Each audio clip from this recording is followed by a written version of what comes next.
welcome to Mr. Pascual's music class. Today I wanted to go over the different positions that we know so far, and I wanted to add playing position, because I don't think we talked about that one yet. So, as you know, our instrument is always on our left hand. We always grab it by the neck, and we use our left hand. So make sure you're using your left hand. And if you don't know where your left hand is, pause the video and go ask somebody. Okay? So we're holding our instrument with our left hand at all times.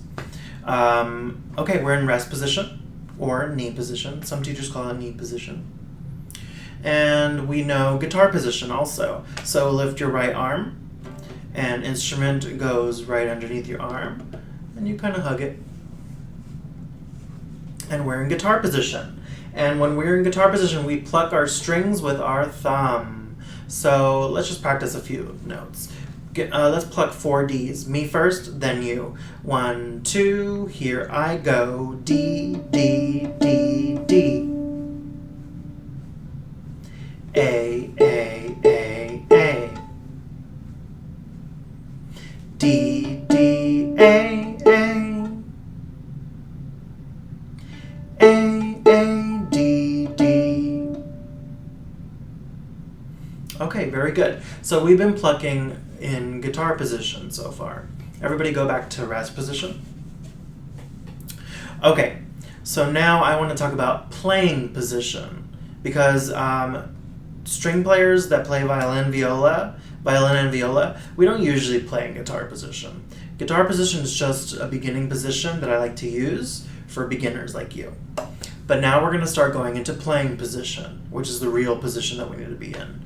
And like I said, we always have our instrument on our left side. Guitar position is the only position where our instrument is on our right. But for rest position and playing position, which we are about to learn, it's always left side. So my instrument's in rest position, I'm in the left. And there's 3 steps for getting into playing position. First, upside down. So we hold our instrument upside down. And this instrument's going to go on our shoulder. It's going to be resting right here. So the next step is on your shoulder. And notice that my instrument, the scroll, this part, it's facing to my left. It's not in front of me like this. So this is wrong. This is right. Okay? So make sure the scroll, like I said, this little twisty part, is facing the left. And it's not all the way to the left. It's kind of diagonal to the left. And I'm just positioning it. So let's do that again. Go back to rest position. Upside down on your shoulder. Find a nice spot for it. And the last step is take a nap. Now, we're not really going to take a nap. But the reason why I say take a nap is because we use the natural weight of our head, because our heads are pretty heavy.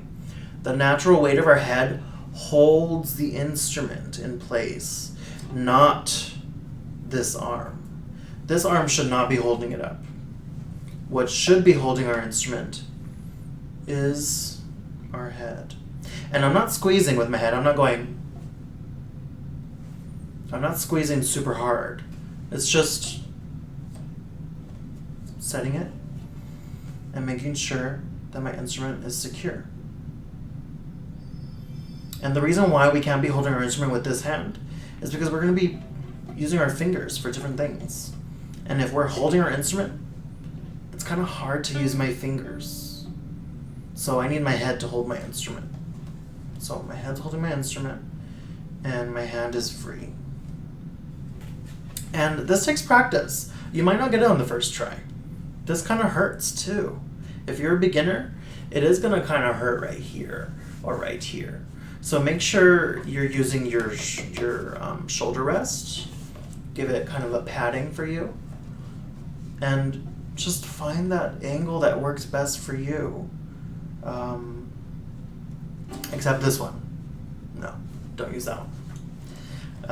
But yeah, just set it there and practice. Let's start over again.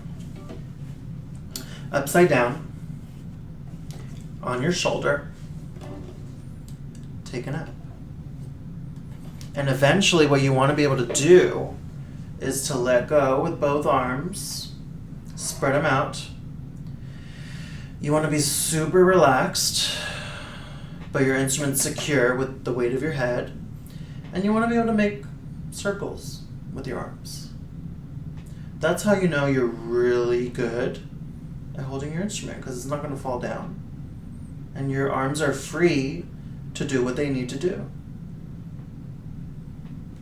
So very good. We're in playing position. Now, the last thing I want to say when we're in playing position is how to pluck. So, we are not going to use our thumb anymore. We are going to use our pointer finger, but our thumb still has a job. You see this black part of the instrument? It's actually really long. It starts from up here, and it goes all the way down to here. It's actually a piece of wood, but it's black. This black thing, it's called the fingerboard. And what our thumb is gonna do, we're gonna put it right there on the edge of the fingerboard.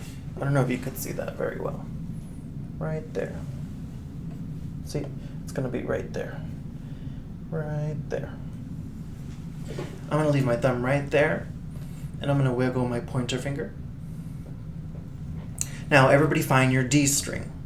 I'm playing a viola, so my D string is the second string. It's number 1, 2. If you're playing violin, remember your D string is the third string, so you're gonna count 1, 2, 3 if you're a violin player.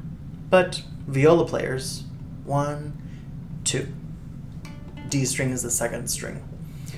So everybody find your D string, and we're gonna practice plucking. Watch what I do.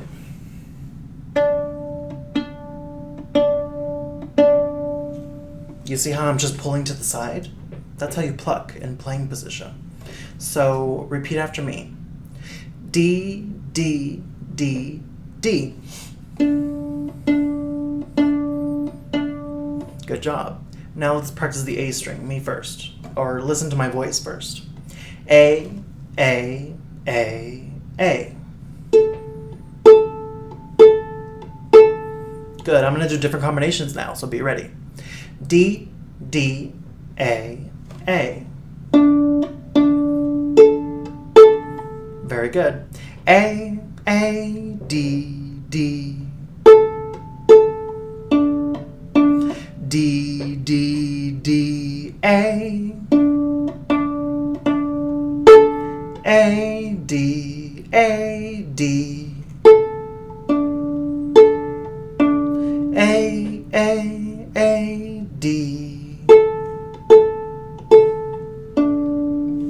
Very good job. So today you learned playing position. Practice it. Maybe play the end of this video a few times and practice with me a few times, okay? Have a nice day, everybody.